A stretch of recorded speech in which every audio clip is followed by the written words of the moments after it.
श्री स्वामी समर्थ सद्गुरु भक्त श्रावणातील प्रवचनाची शृंखला 2022 आज 8वा दिवस.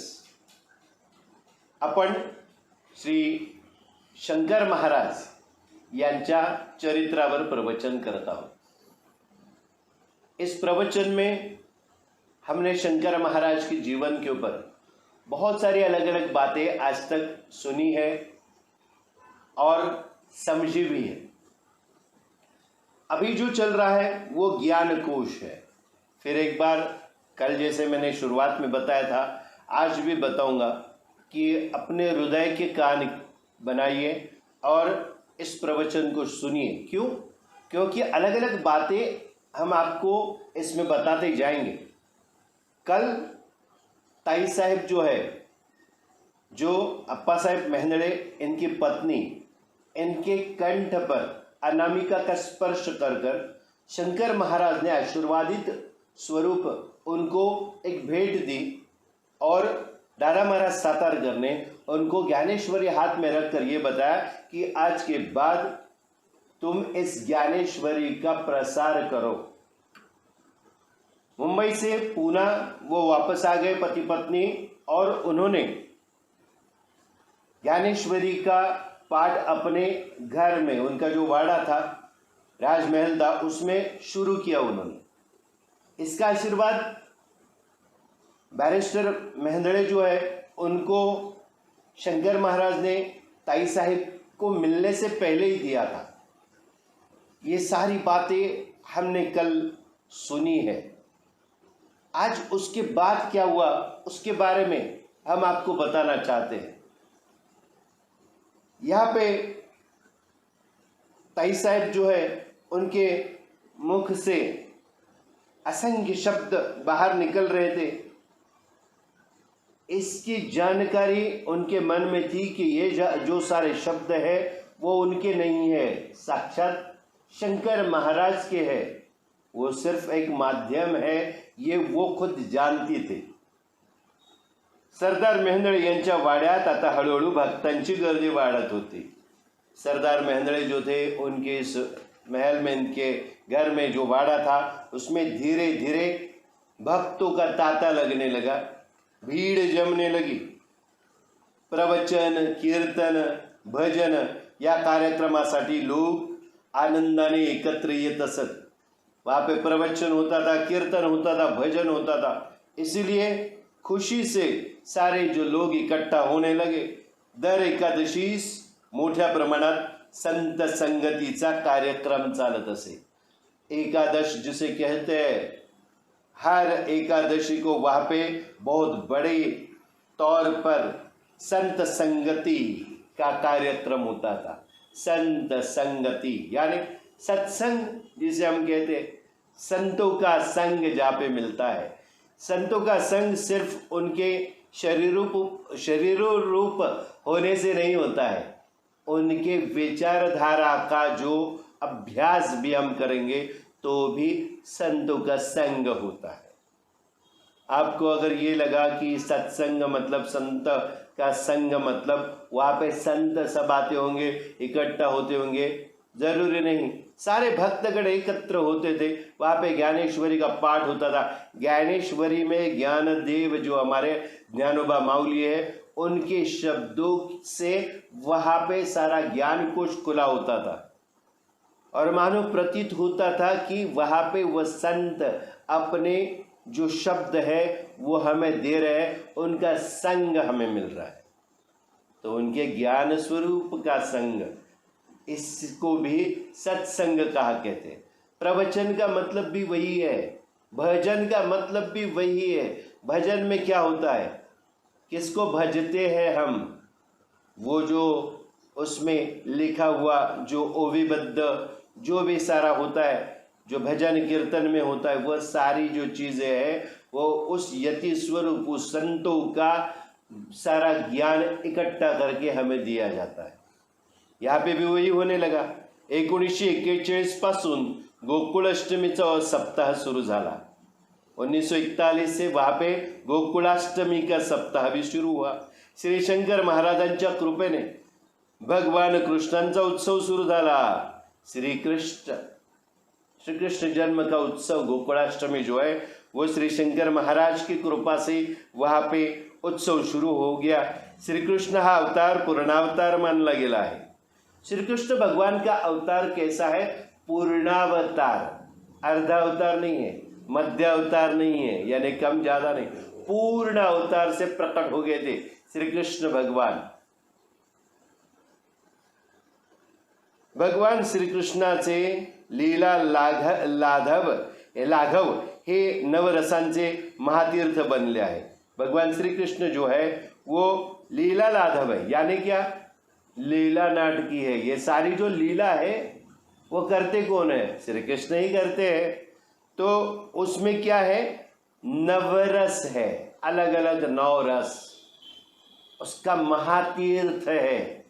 श्री कृष्ण भगवान के सारी जो लीला है उसमें हमें नवरस का तीर्थ, महातीर्थ मिळता है।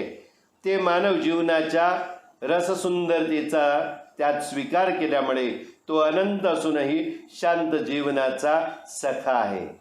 वो जो रस निकलता है उसका महातीर्थ जो है वो कैसा है? मानव जीवन की जो रस सुंदरता है उसको, उस रस सुंदरता यानी रस स्वाद हम लेते हैं, हर एक चीज में सुंदरता, हर एक रस में सुंदरता हम देखते हैं। तो मानव जीवन का मूल क्या है? उस रस का स्वाद लेना, उस रस, अलग अलग जो 9 रस है उन रसों का स्वाद लेना, उसमें और 4 चांद कब लगते हैं? ये रसा स्वाद, रस सुंदरता है वो स्वीकार क्या करते हैं? मानव जीवन का जो रस सुंदर है वो क्या? उसमें श्री कृष्ण भगवान का जो रूप है उसको अपनाते हैं। श्री कृष्ण भगवान जो है वो अनंत रूप है, उसका अनंत, कभी उसका अंत नहीं होता। और वैसा होने के बावजूद, वैसा होने के साथ ही साथ वो शांत स्वरूप भी है।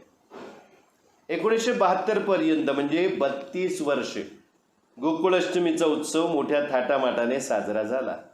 1972 तक यानी 32 वर्ष गोकुळाष्टमी का उत्सव वहाँ पे बहुत बड़े पैमाने पे किया जाने लगा जाता था। संतांच्या अमृतवाणीचे श्रवण करणारे श्रोते अंतरंगात ऐहिकाच्या सीमा ओलांडून निजानंदाच्या अज्ञात प्रदेशात दिव्य तत्वाच्या पातळीवर संचार करू लागले। बहुत ही बड़ी बात है। देखिए यहाँ पे क्या होने लगा, 32 वर्ष तक गोकुलाष्टमी का उत्सव होने लगा। वह सत्संग होता था, संतों की जो अमृतवाणी है उसका श्रवण करने वाले श्रोते अपने अंदर ही अंदर अंतरंग में ऐहिक यानी इस भौतिक स्वरूप जीवन की सीमा लांद कर निजानंद, नीज यानी अंदर का आनंद, नीज आनंद के अज्ञात प्रदेश में दिव्य तत्व के तल पर संचार करने लगे थे। किसी कवि की भाषा का वापर यहाँ पे किया है।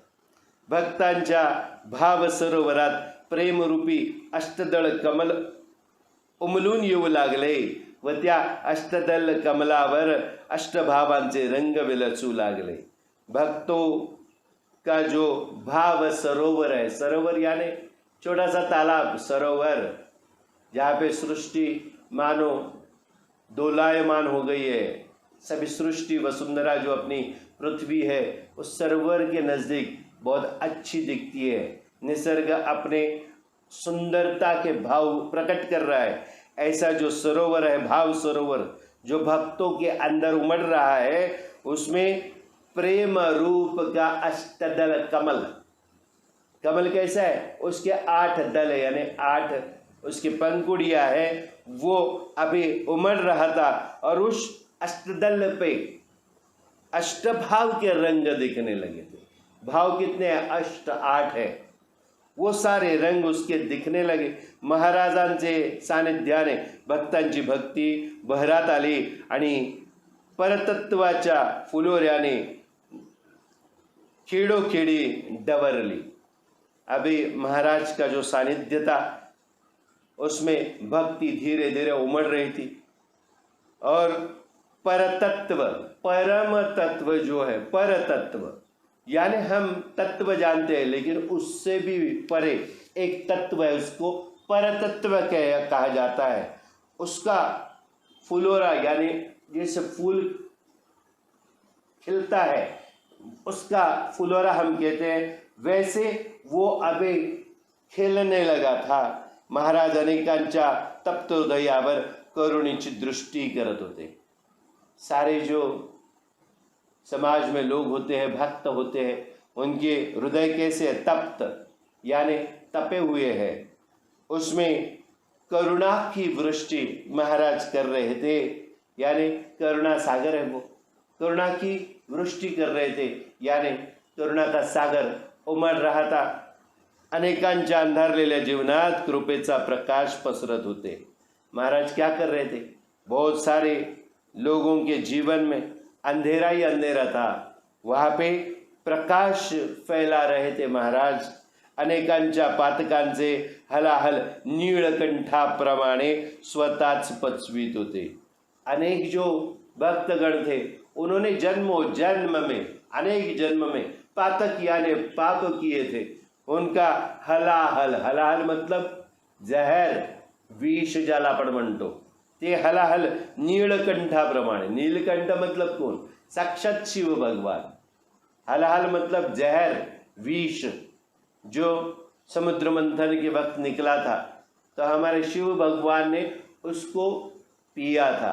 पीने के बाद उनका कंठ जो है वो नीलकंठ यानी नीला बन गया था। इसीलिए नीलकंठ यानी शिव भगवान के तरह से हमारे महाराज अनेक लोगों का पातक खुद पी रहे थे और हजम कर रहे थे, पाचन कर रहे थे। महाराजांच्या रोमरोमातून परमानुभवाचा दिव्योन्माद ओसंडत होता।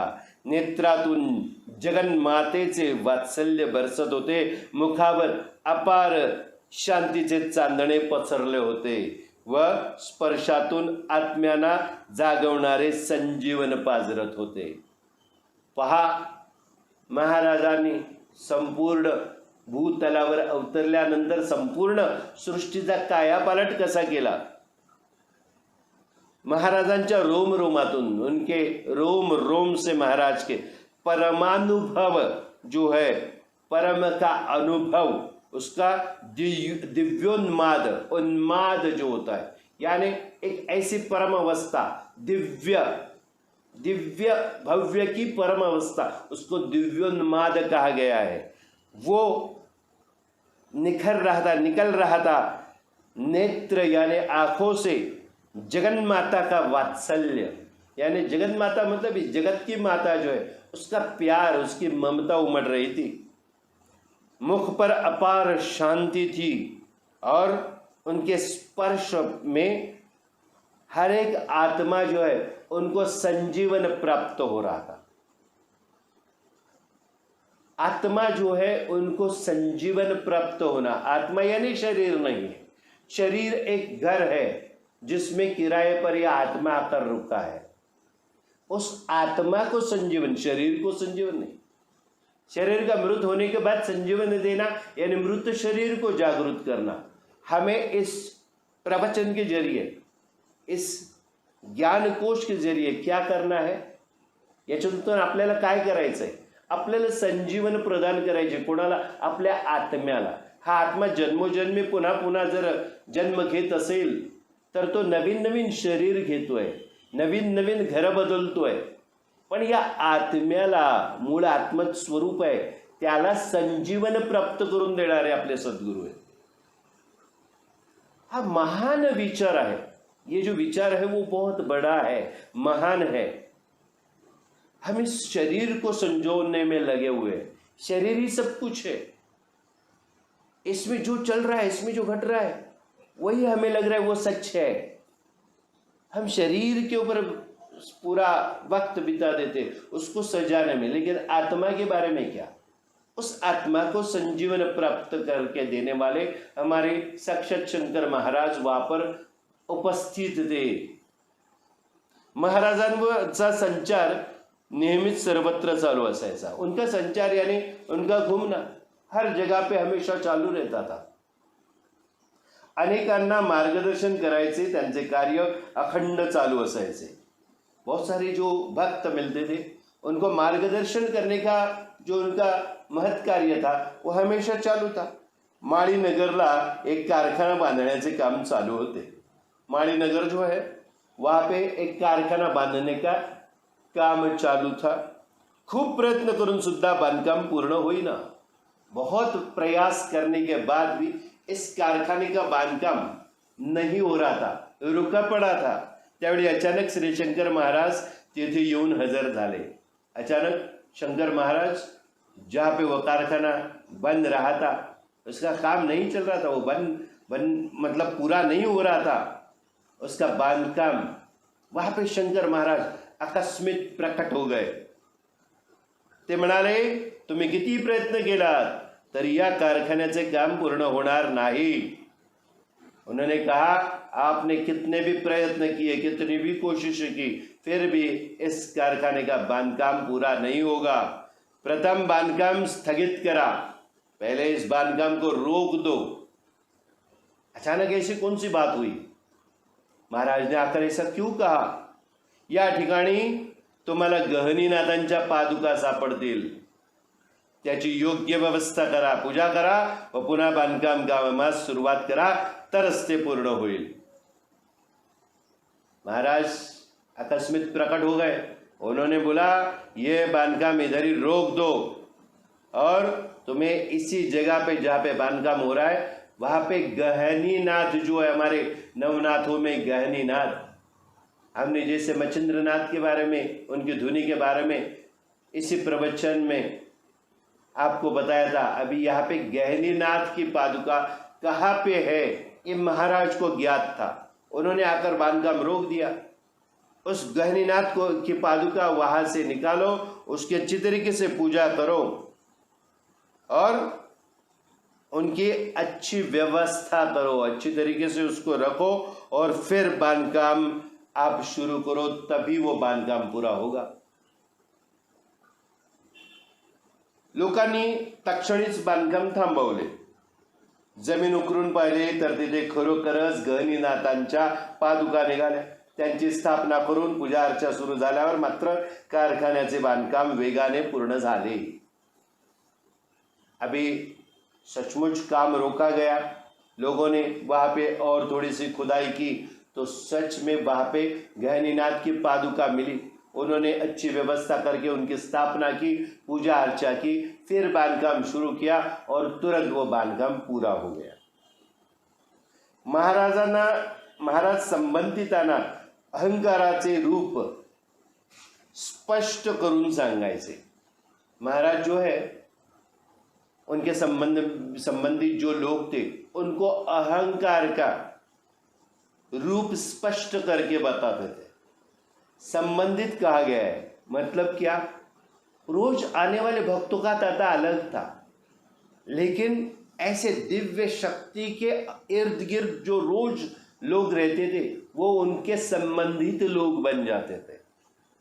उनको इनके संगत में अहंकार आने की ज़्यादातर शक्यता रहती, यानी ज़्यादातर संभावना रहती.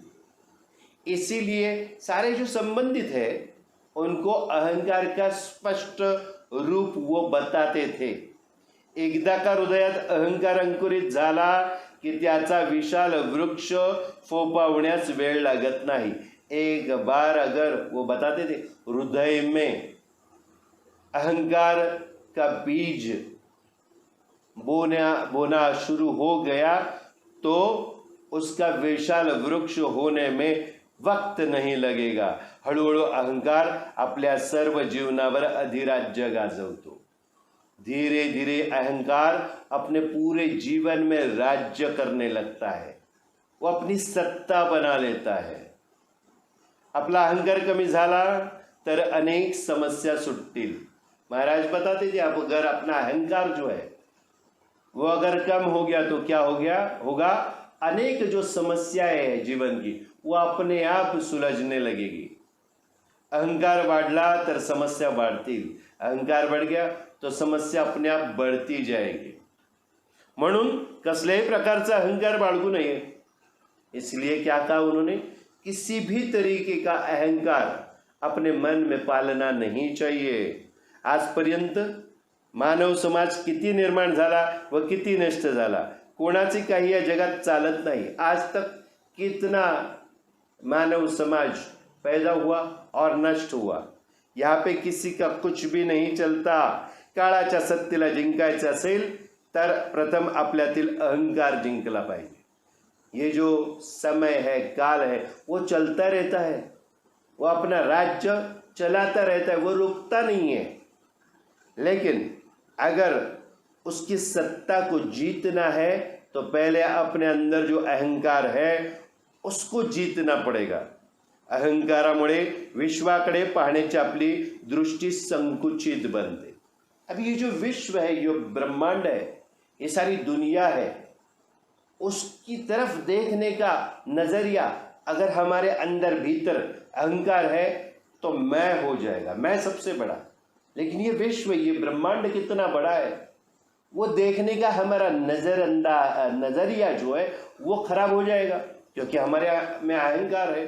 इसका विश्व का विश्व रूप, विराट रूप हमें दिखाई नहीं देगा. या विश्वाचं विराट रूप आपण आपल्यातल्या अहंकारामुळे बघूच शकणार नाही. कारण आपण स्वतःला मोठे समजायला लागतो अहंकाराला की या अहंकारापुढे कोणाचं काही चालत नाही, पण त्याला जिंकायला पाहिजे. उसको जीतना पड़ेगा, उसके ऊपर सत्ता बनानी पड़ेगी, उसको पूरी तरीके से नस्तनाबूद करना पड़ेगा. अहंकारामुळे विश्वाकडे पाहण्याची आपली दृष्टी संकुचित बनते, बहुत संकुचित दृष्टी बन जाती है. अहंकाराचा त्याग केला कि दृष्टि विशाल बनते. अहंकार का त्याग किया तो अपनी देखने की दृष्टि जो है वो विशाल बन जाती है, बड़ी बन जाती है, नजरिया विशाल हो जाता है. विश्वातील अनेक गोष्टींचं ज्ञान प्राप्त होतं. विश्व यानी सारा जो जग है, दुनिया है, इसमें बहुत सारा ज्ञान है, बहुत सारी चीजें, उसका ज्ञान हमें प्राप्त हो जाता है. सारे विश्व एखाद्या नंदनवनासारखे भासू लागते. सारा जो विश्व है एक नंदन वन जैसा होता है, वैसा लगने लगता है. अहंकाराच्या बंधाने आपण बद्ध होतो व अहंकार नाहीसा झाला की आपण मुक्त होतो. अहंकार का जो बंध है उससे हम बंध गए तो हम सिकुड़े से जाते हैं, हमारी सीमाएं बहुत सीमित हो जाती है. और हमने अगर अहंकार को नष्ट कर दिया तो हम उस बंधन में से मुक्त हो जाते हैं. अहंकार हमें क्या बंधन में डाल देता है, क्योंकि हमारी नज़र जो है, हमारा नज़रिया जो है वो सिकुड़ सा जाता है, छोटा हो जाता है. आपला दृष्टिकोन छोटा झाला की आपल्याला या विश्वाचं, या पूर्ण अखिल जगाचं, ब्रह्मांडाचं विशाल रूप कळणार नाही. त्यासाठी अहंकाराचा त्याग करणं हे फार महत्त्वाचं आहे. सर शंकर महाराज प्रत्येकाला निक्षून सांगत होते, मी आणि माझे या गोष्टी समूळ नाहीशा झाल्या पाहिजे. महाराजांचं नेहमी सांगणं होतं. महाराज हमेशा कहते थे मैं और मेरा, ये जो है वो पूरी तरीके से समूल यानी मूल से ही उसको निकालना चाहिए. ये मैं और मेरा, इसका मूल जो है वो अंदर तक गया हुआ है, उसको नीचे से निकालना पड़ेगा. उसकी जड़ जो है अंदर तक जा चुकी है हमारे भीतर, उसको जड़ से निकालना है, यानी मूल से निकालना है.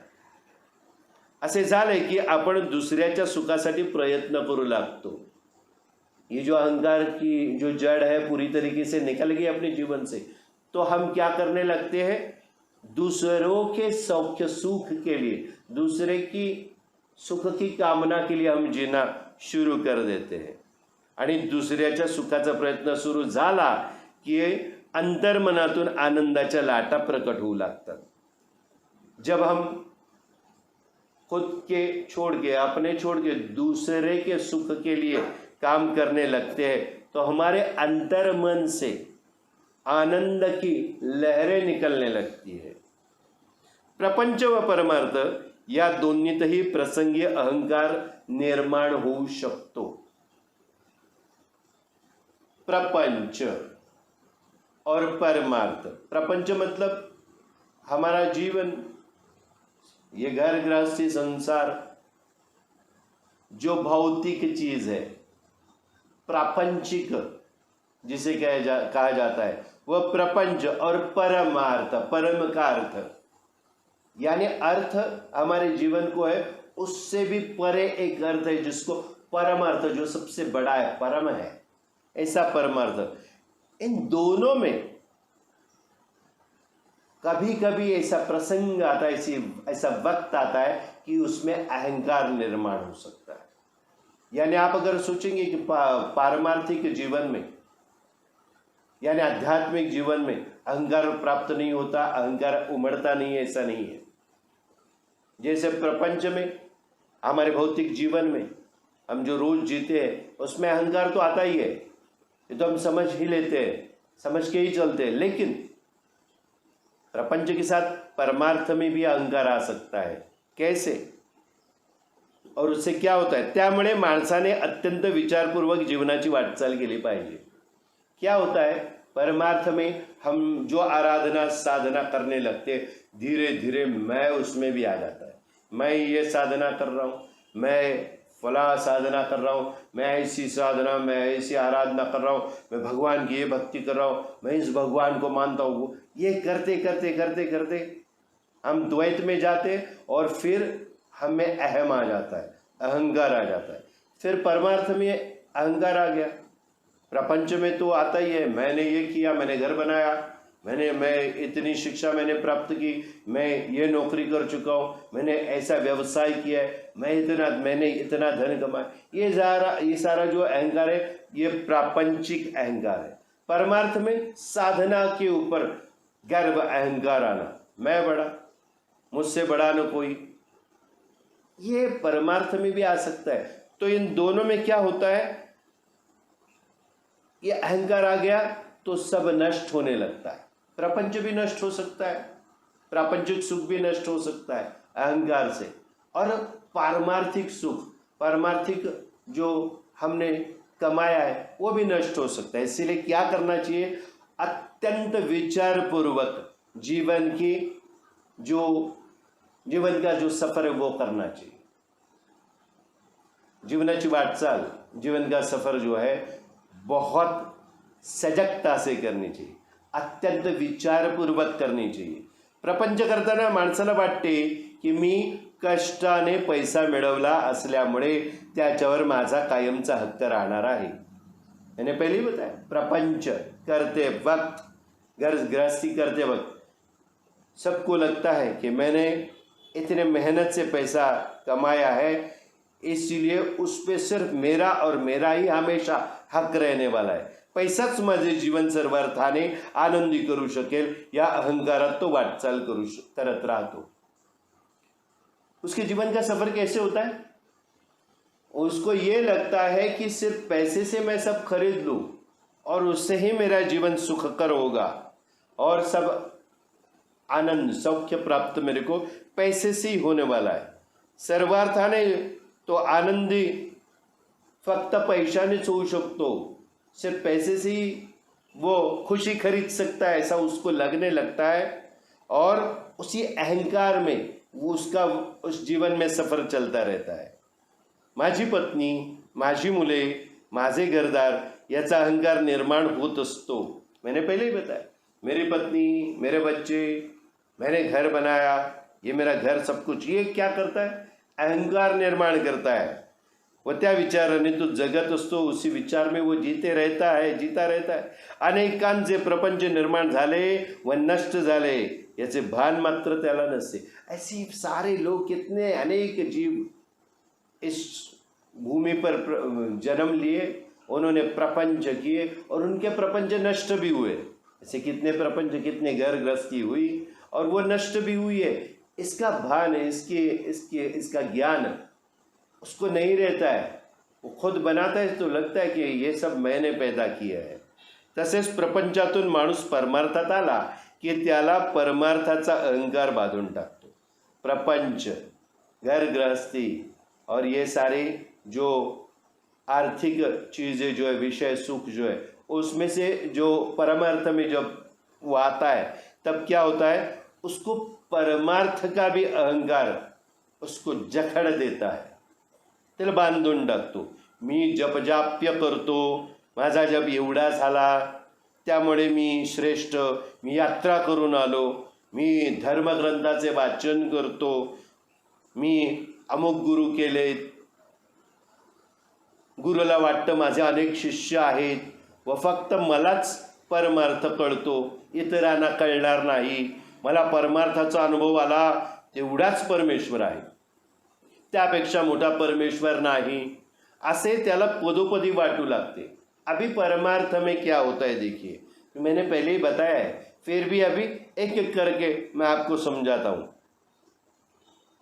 परमार्थ में क्या होता है, अहंकार कैसे आ जाता है, मैं जप कर रहा हूँ, जाप कर रहा हूँ, मेरा इतना जप हो चुका है और इसलिए मैं श्रेष्ठ हूँ, मैं बड़ा हूँ, मैं यात्रा करके आया, मैं धर्म ग्रंथ का पठन करता हूँ, वाचन करता हूँ, मैंने ये फला फला गुरु किया है. और गुरु को क्या लगता है, गुरुला काय वाटतं, माझे अनेक शिष्य है. गुरु को क्या लगता है, मेरे इतने शिष्य है और मुझे ही सिर्फ परमार्थ क्या है, मुझे ही अध्यात्म क्या है वो समझता है, और किसी को नहीं समझ सकता. परमार्थ में मुझे जितना अनुभव है उतना ही परमेश्वर है, ऐसा उसको लगने लगता है. लेकिन आपके अनुभव के भी परे वो है, वो उसको समझ में नहीं आता है और उससे बड़ा परमेश्वर नहीं है ऐसा उसको लगने लगता है. अशा प्रपंच व परमार्थाच्या मार्गावर वाटचाल करणाऱ्या मंडळींना अहंकार त्रास देऊ शकतो. इसी तरीके से प्रपंच और परमार्थ के मार्ग पर जो सफ़र कर रहे हैं ऐसे लोगों को अहंकार तकलीफ दे सकता है. इसके लिए क्या, इसलिए म्हणून अहंकाराला दूर ठेवून वाटचाल करावी. इसलिए अहंकार को दूर रखकर प्रपंच हो या परमार्थ हो उसका सफ़र करना चाहिए. कैसे करना चाहिए, अहंकार को कैसे दूर रखें, इसलिए अपने अंदर सजगता आनी जरूरी है. हर एक चीज़ करते वक्त हमें ये ज्ञात होना चाहिए, कुछ भी बात कहते वक्त हमें ये ज्ञात होना चाहिए कि हम क्या कर रहे हैं, क्या कह रहे हैं, हम कैसा बर्ताव कर रहे हैं, हम सही है या गलत है. कहीं हमें अहंकार तो नहीं आया, ये मैं की गाड़ी चालू हो गई. तो ये अहंकार परमार्थ में भी आता है और प्रपंच में भी आता है. तो इसको अहंकार को दूर रख के सफर तय करना है. निरंजन महाराज पुण्यतिथीसाठी महाराज हैदराबादला आले होते. निरंजन महाराज जो थे उनकी पुण्यतिथि यानी उनका जो तिथि है उनके समाधि की तिथि, तो उसके लिए महाराज हैदराबाद गए थे. हैदराबाद से लोग महाराजांना अवलिया म्हणत असत. अभी देखिए हैदराबाद में महाराज को अवलिया कह के पुकारते थे लोग. पूर्वी या निरंजन महाराजांचा उत्सव मोठ्या प्रमाणात साजरा केला जात असे. द्वादशीत सर्वांना अन्नदान केले जात असे. पहले ये निरंजन महाराज जो है उनका उत्सव बड़े पैमाने पे मनाया जाता था और द्वादशी जब आती थी तब सबको अन्नदान यहाँ से किया जाता था. हैदराबादच्या भटजी बापूंना महाराजांनी आशीर्वाद दिला होता. हैदराबाद में एक भटजी थे बापू, उनको महाराज ने आशीर्वाद दिया था, शंकर महाराज ने. भटजी बापू अनेक विद्यार्थ्यांना गाणी शिकवत असत. ये जो भटजी है, ये बापू है, वो बच्चों को जो विद्यार्थी है उनको गाना सिखाया करते थे. महाराजांच्या मार्गदर्शनाने त्यांची आध्यात्मिक जीवनात खूपच प्रगती झाली होती. अभी ये जो भटजी थे बापू, उनके महाराज के आशीर्वाद से आध्यात्मिक जीवन में बहुत अच्छी प्रगति यानी उन्होंने अच्छा मुकाम तय किया था. उत्सवामध्ये अनेक प्रकारची भक्त मंडळी जमा होत होती. महाराज त्यापैकी गतजन्माचे संस्कार घेऊन आलेल्या साधकांना अचूक शोधून काढत आणि योग्य प्रकारचे त्यांना मार्गदर्शन करीत होते. उत्सव में बहुत भक्त मंडली जमा होती थी. महाराज क्या करते थे, उसमें ऐसे लोगों को चुनते थे जो गए जन्म के संस्कार लेके इस जन्म में आ चुके हैं। ऐसे साधक वो बराबर पहचान लेते थे और उनको लेकर, उनको ढूंढ कर निकालते थे और उनको अच्छी तरीके से मार्गदर्शन करते थे। हमारे जीवन में भी ये सबसे बड़ी बात हमें समझनी जरूरी है। हमें मालूम है, पहले भी हम आपको बता चुके हैं, हम सब जानते भी है कि हमारे सनातन धर्म में पुनर्जीवन यानी क्या, पुनर्जन्म के ऊपर मान्यता है। यानी हमारा ये जीवन जो है, इससे पहले अनेक जीवन हम जी चुके हैं, अलग अलग योनि जो है उसमें से सफर करके आए हुए हैं।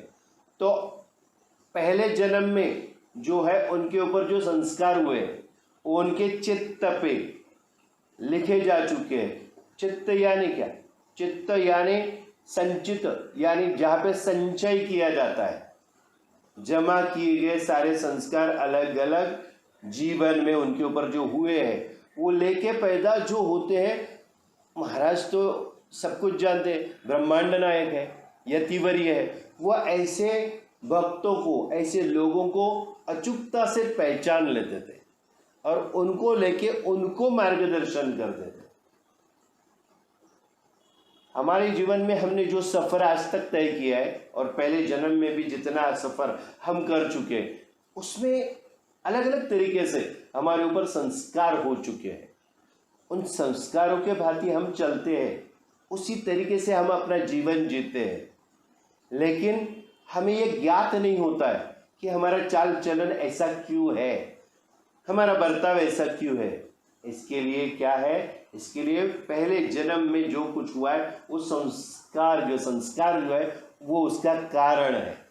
हमें ज्ञात नहीं होता। लेकिन सर्वज्ञानी हमारे जो यति स्वरूप शंकर महाराज है, वो ऐसे लोगों को बराबर चुनते थे और उनको ही मार्गदर्शन ज्यादा करते थे। अनेक गोष्टींची सुबत्ता असलेली माणसे महाराजांकडे येत होती।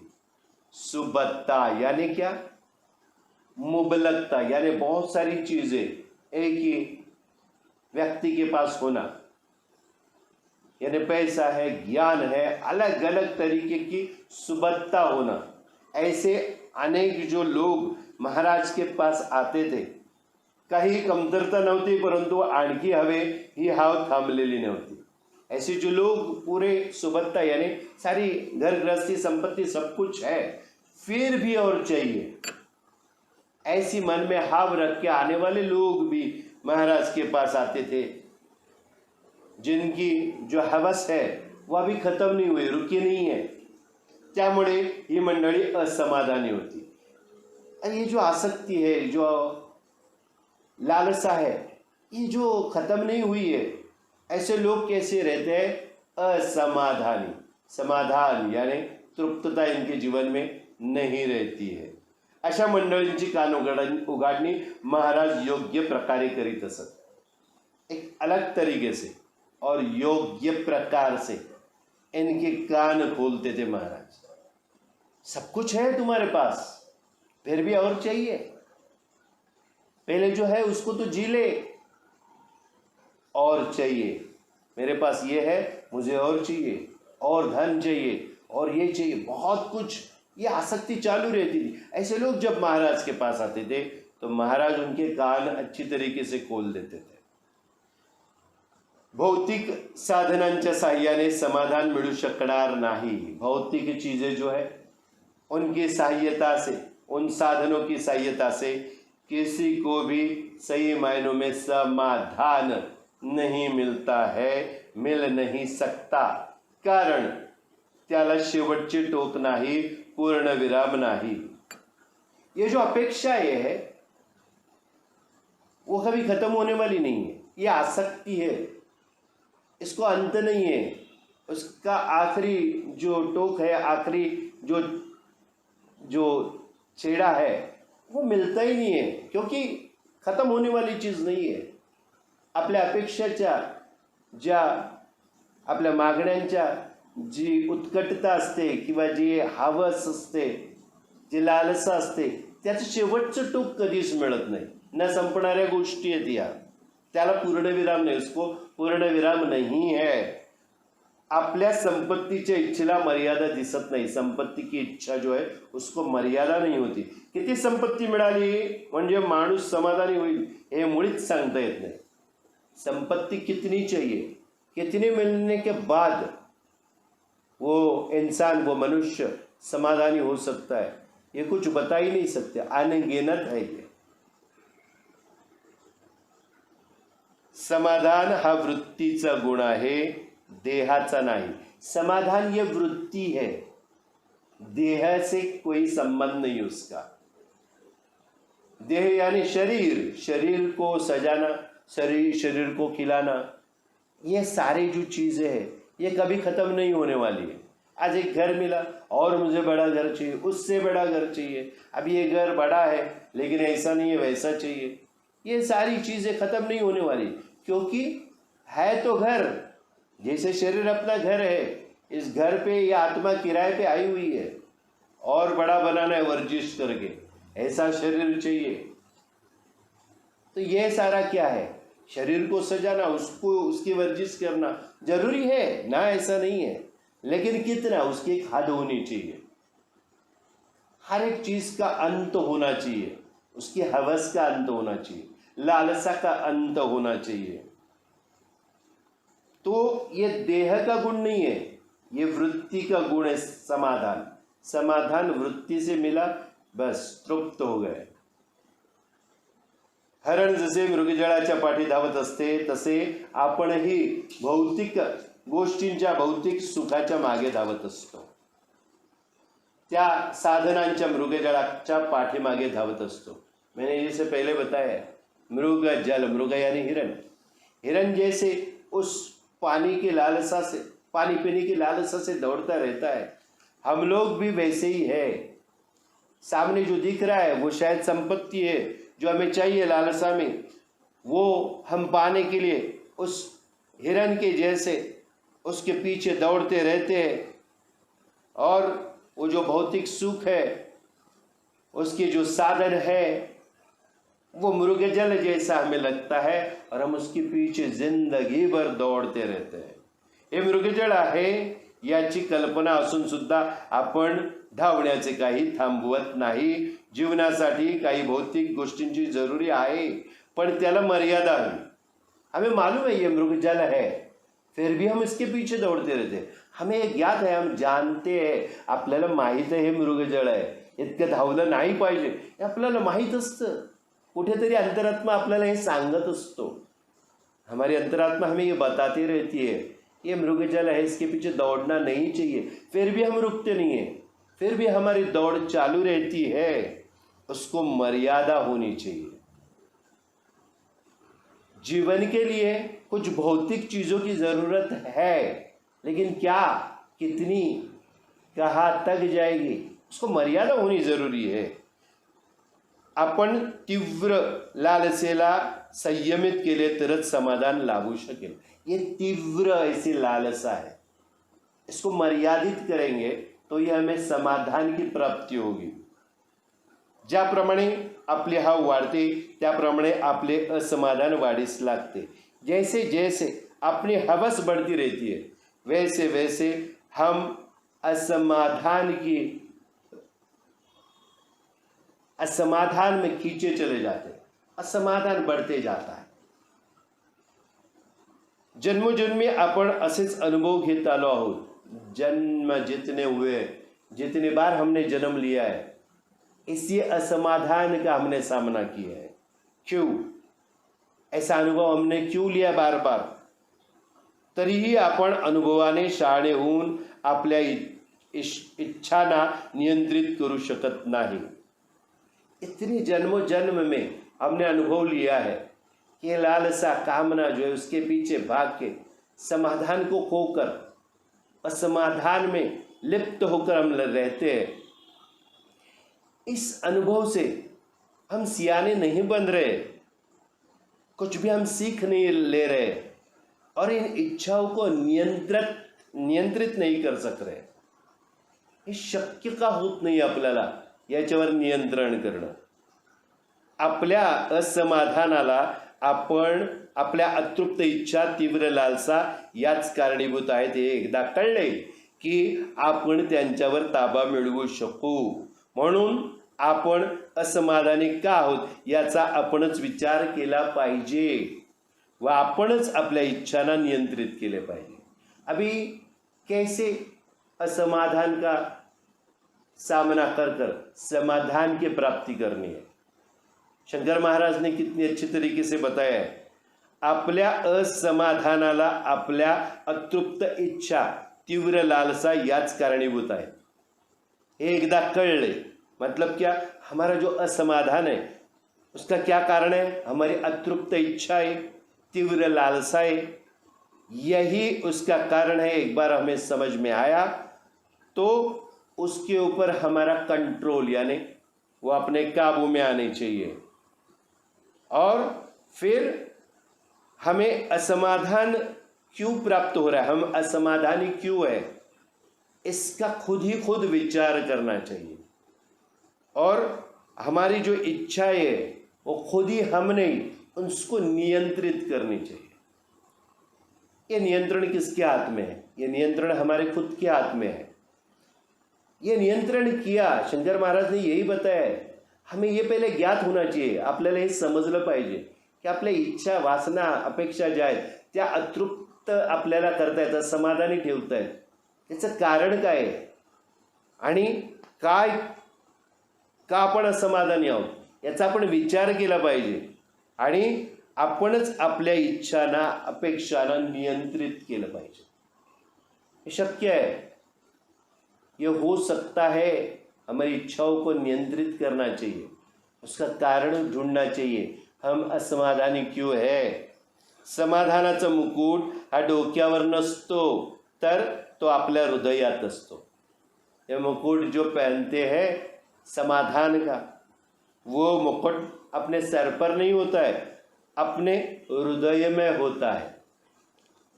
हृदय, यहाँ से हम सोचते हैं हर चीज, तो यहाँ से हमने सोचना चाहिए, विचार करना चाहिए हृदय से कि क्यों यह असमाधान हमें इतना तकलीफ दे रहा है, समाधान क्यों नहीं मिल रहा है, उसका सही कारण क्या है. हमारी अतृप्त इच्छाएं, अनगिनत हमारी वासनाएं, उनको काबू में लाना चाहिए.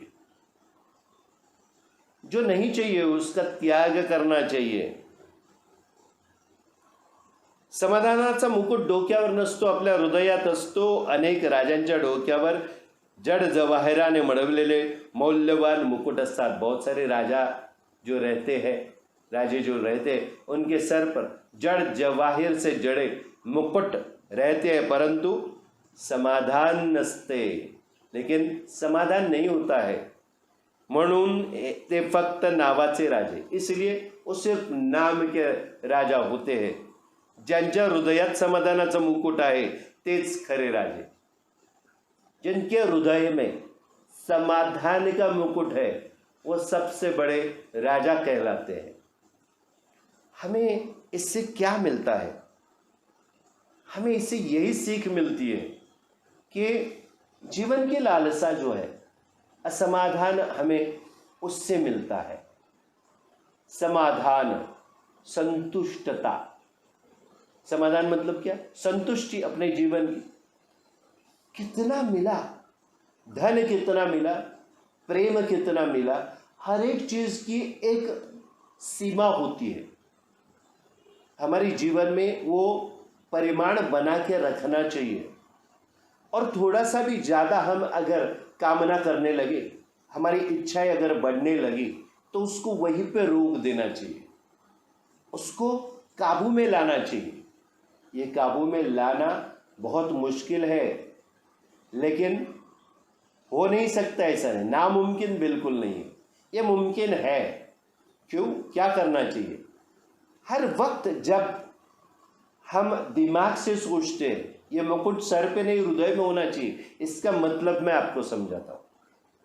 ये समाधान का मुकुट दिमाग यानी बुद्धि से अगर हम सिर्फ काम करेंगे तो समाधान हृदय की बात है, शरीर की या बुद्धि की नहीं है. बुद्धि अपने को हमें क्या देती है, बुद्धि हमें क्या समझाती है? बुद्धि हमें सारासार विचार देती है, अच्छा क्या है और बुरा क्या है। तो अच्छा या बुरा हम बुद्धि से समझने लगे तो व्यवहार हो जाएगा। व्यवहार के साथ हृदय यानी प्रेम को जोड़ा, प्यार को जोड़ा, सहृदयता जिसे कहते हैं उसको अगर जोड़ा तो वो मुकुट सर पर नहीं, बुद्धि पर नहीं, हमारे हृदय में होना चाहिए। फिर समाधान अपने आप आ जाएगा। नहीं तो असमाधान का सामना जीवन भर करना पड़ेगा। और उसके चक्कर में आज एक सुंदर पत्नी है, उस पत्नी की सुंदरता कल हमें कम लगने लगेगी। आज हमें एक लड़का एक लड़की दो बच्चे हैं, पुत्र और वो पौत्री दोनों है, फिर और चाहिए होंगे। हमारे पास इतना धन है, वो धन हमें कम महसूस होगा। हम पर्याप्त धन प्राप्त कर चुके हैं, हमें और धन चाहिए, लालसा बढ़ गई। फिर वो कमाने के लिए हम प्रेम, हम समाधान को भूल जाते हैं, संबंधों को भूल जाते हैं, संबंधों को हम गलत ठहराने लगते हैं। क्यों? हमारा जो मन है असमाधान का कारक है। असमाधान हमारे मन में आ जाता है, लालसाएं हमारे मन में बढ़ती रहती है, पनपती रहती है। फिर मन क्या कहता है? बुद्धि को कह देता है, बुद्धि को आदेश देता है कि ये सारी चीज़ें कम है। फिर बुद्धि हमको आदेश देती है, हमारे हाथ पैर चलाती कौन है? बुद्धि। वो बुद्धि क्या करती है? फिर और लालसा बढ़ती है। सभी चीज़ों का कारक मन है, पहले भी मैंने आपको ये समझाया। ये मन सारी चीज़ों का कारक है, वही इस चीज़ों को बढ़ावा देता है। इस मन को काबू करने के लिए, नमन अवस्था को प्राप्त करने के लिए एक तो गुरु का सहवास चाहिए, सत्संग चाहिए। अच्छे विचार जब आ जाएंगे तब हमें सारासार विचार समझने लगेगा। हमारे दिलो दिमाग में विवेक क्या है? विवेक मतलब अच्छा या बुरा क्या होता है, उसकी जान पहचान होना। वो अगर हो गया तो हमारा असमाधान समाधान में बदल जाएगा। यानी क्या? सीधी सी बात, कितना धन चाहिए, कितना सुख चाहिए, कितना प्रेम चाहिए, कितनी फला चीज़ें चाहिए, उसका एक परिमाण बन जाता है, एक मोजमाप बनतं। त्यापेक्षा जास्त मन मागू लागलं तर तिथेच त्या मनाला आळा घाला। यासाठी काय? प्रापंचिक गोष्टी जरुरीच्याच आहेत, पण परमार्थाच्या वाटेवर सुद्धा चाललं पाहिजे। जप जाप्य, ध्यानधारणा, नामस्मरण, श्रद्धेने पूजा करणं, कर्मकांडात अडकू नका। कर्मकांड में आप जकड़ के खुद को मत रखिए। समझ लीजिए क्या कर्मकांड है। पूजा, व्रत, वैकल्य, ये सारी चीज़ें करनी चाहिए, लेकिन उसका भी प्रमाण होना चाहिए। अध्यात्म में यही समझाने की कोशिश है, किसी भी चीज़ की अति नहीं होनी चाहिए। अति सर्वथा वर्जते। तो यहाँ पे समाधान पाने के लिए इस अति को होने मत दीजिए। अति हो गया तो आप अतीत में चले जाएंगे, यानी आप नष्ट होने के कगार पे आकर खड़े रहेंगे। असमाधान क्या करता है? आपके वजूद को, आपके अस्तित्व को खत्म कर देता है। अगर इसको काबू में रखेंगे, इस लालसाओं को, इन जो वृत्तियों को, उसको अपनी जगह से हिलने मत दीजिए। और वो जो स्केल है उसको बराबर रखिए, बीच में, न कम न ज़्यादा। तो समाधान की व्याख्या आपको समझ में आएगी। ये सारी बातें बताने की है, लेकिन आपने अगर अपने जीवन में इसको उतारा तो हमारे शंकर महाराज आपको क्या सीख देते हैं वो आपको अच्छी तरीके से समझ में आएगा। और ये जो प्रवचन है, वो प्रवचन जितने लोग सुनेंगे उनको इस बात का, मैं बार बार इसको दोहरा के बता रहा हूँ, इसको बहुत घुमा घुमा के वही चीज़ आपको बार बार बता रहा हूँ। क्यों? हमारे मन में अलग अलग पटल रहते हैं, यानी पर्दे रहते हैं। मोटी तौर पर अगर बताया जाए तो ये 7 पटल यानी 7 पर्दे रहते हैं।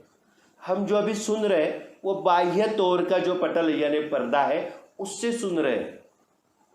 उसको और गहरा करेंगे, एक बार बताया तो और अंदर के पटल में जाएंगे, धीरे धीरे अंदर अंदर अंदर एक एक पर्दे पर्दे वो क्रॉस करता जाएगा।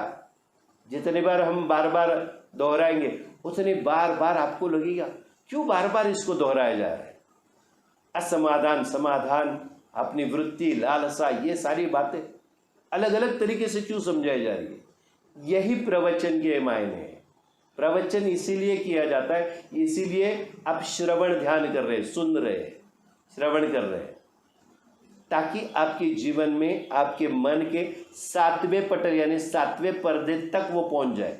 इस 7वें पर्दे पर प्रवचन करता या ये यतिवर्य जो स्वामी है, जो शंकर महाराज है, यति स्वरूप, वो आपके 7वें पटल के मन के 7वें पटल पे ये सारी चीजें लिख देते हैं। क्यों? वहां पे वो कायम रहता है। हमेशा जब जरूरत पड़े तो ये सारी चीजें हमारे मन के 7वें पटल पे जो लिखी है हमारे गुरु ने, वो वहां पे कायम रहती है। जब जरूरत पड़ती है जीवन में सही या गलत का फैसला लेने, असमाधानी है तो समाधान की तरफ कैसे बढ़ना है, किस चीज को छोड़ना है, किस चीज को पकड़ना है, किस चीज के अंदर ज्यादा गहराई तक जाना है, किस चीज के ज्यादा गहराई में नहीं जाना है, ये आपको उसी वक्त समझ में आता है। ये सारी चीजें, ये सारी जो शक्तियां, ये जो सारी सिद्धियां भगवान ने, इस यतिवर्य ने, भगवान ने आपको बनाते वक्त आपके अंदर डाल दिए, लेकिन उसको उजागर करना, आपके मन के 7वें पटल को उजागर करने का काम हमारे सदगुरु करते हैं। तो शंकर महाराज की ये सीख जो है, आप अपने मन के 7वें पटल में उसको प्रिंट कर दीजिए, उसको छपवा दीजिए। फिर जब जब आपको जीवन में जरूरत पड़ेगी तब तक ये सारे विचार आपके सामने दत्त बनकर प्रकट हो जाएंगे। दत्त बनकर प्रकट होना यानी जब जिस चीज की आप इच्छा करोगे, जब जिस चीज की आप कामना करोगे, तब वह आपके सामने विचार स्वरूप दत्त महाराज प्रकट हो जाएंगे और आपकी समस्या अपने आप हल हो जाएगी। समस्याएं बहुत है, समस्याएं अनगिनत है। एक समस्या उलझ गई तो दूसरी समस्या उलझ गई कि तीसरी, यानी इनका भी अंत नहीं है। शंकर महाराज हमको वही बता रहे हैं, ये सारी समस्या क्यों है? क्योंकि हम हर एक चीज बुद्धि से सोच रहे हैं, दिमाग से सोच रहे हैं। दिमाग से सोचना सही है, गलत नहीं है, लेकिन कभी कभी दिलो दिमाग से सोचना चाहिए, दिल को भी उसके साथ लेना चाहिए। हमारा दिल जिसमें प्यार होता है, हमारा हृदय जिसमें प्यार होता है, ये मुकुट सर पे नहीं, ये मुकुट दिल पे रखना चाहिए। हमारे शंकर महाराज वही बताते हैं। और ये सीख आपके जीवन में अच्छी चीजें प्रदान करें। इस संकल्प के साथ आज के दिन की सांगता हम करते हैं। आज आपण इथेच थांबूया। उद्या पुन्हा श्री शंकर महाराजांच्या जीवनावर अनेक काही गोष्टी, त्यांच्या शिकवणुकीवर आपण जास्तीत जास्त विचार करणार आहोत। कारण आपला जो ग्रंथ आहे तो ग्रंथ आपल्याला काय सांगतो? नुसतं त्यांचं चरित्र नाही, तर त्यांच्या शिकवणुकी काय आहे त्या सुद्धा आपल्याला महत्त्वाच्या आहेत। आपल्या आयुष्यात त्या उतराव्यात हीच श्री शंकर महाराज आणि आपल्या स्वामी समर्थांकडे प्रार्थना करतो आणि आजच्या दिवसाची इथेच सांगता करतो। श्री स्वामी समर्थ, श्री स्वामी समर्थ, श्री स्वामी समर्थ। पुन्हा एकदा आपली नवीन वहिवाट आहे। सर्वांनी गजर करूया शंकर महाराजांचा। जय शंकर, जय शंकर, जय शंकर।